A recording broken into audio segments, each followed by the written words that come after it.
What is up, guys? It's James Gryffindor 99 Productions, and today I'm showing you guys this Macintosh SE that I picked up from a local computer repair shop. I was helping the guy clean out some stuff, and we found this, and I bought it from him for $90.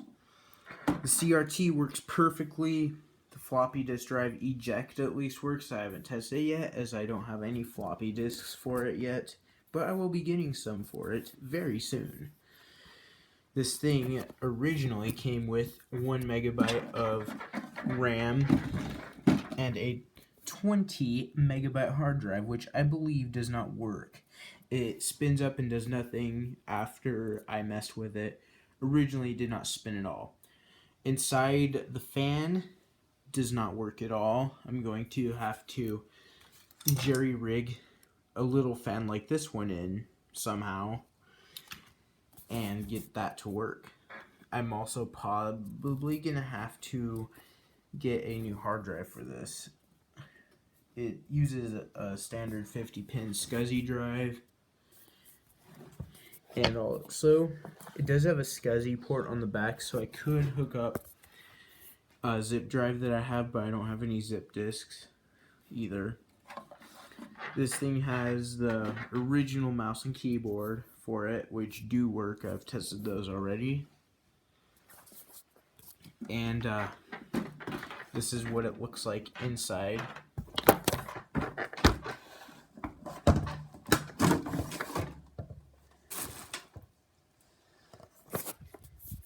This is what it looks like inside here, and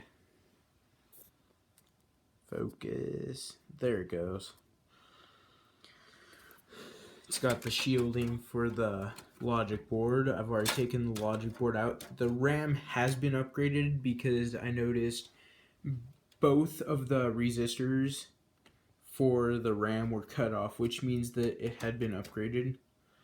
The battery was not leaking, which is a great thing. And also, if you are taking one of these apart, you do not want to touch around here until you discharge the CRT. I've not touched this at all because I don't discharge the CRT. I'm just like kind of nervous about doing that. Eventually I will. And right here's the hard drive. It's a Quantum. I think it was upgraded. I'm not sure. I have a picture of it on my phone somewhere.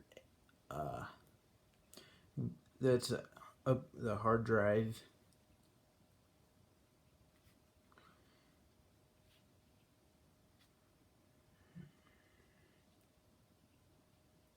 Maybe not. Thought I did.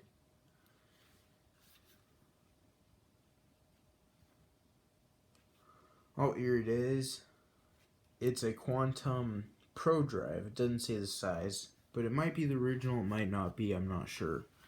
The floppy drive also spins. I tested that. It actually was not that dirty, considering this was just sitting under a pile of other computer parts for years. Don't know how many years, but it was years. And the hard drive, how I got to spin was I kind of hit it a few times, and that seemed to get the platters unstuck. I do not recommend dropping it, even though I did. It could damage the platters or the read and write head. I didn't know that until someone told me after I dropped it. But it spins up, and it's not a huge loss because it's pretty much a dead drive already. Uses the standard Molex connector, so you could just connect this to any old PC if you just want to test to see if a hard drive spins up. That's what I was doing. Good old-fashioned ribbon cable you don't see these days. And what I like about this is the logic board literally slides out. On a modern PC like my custom build, everything's all screwed in nice and tight. On this thing, it's the only thing holding it in is well, the stuff that's connected. Like, it'll still come out, but you know, you'd rip out the cords and cables. And that's pretty much about all I have for this Macintosh SE.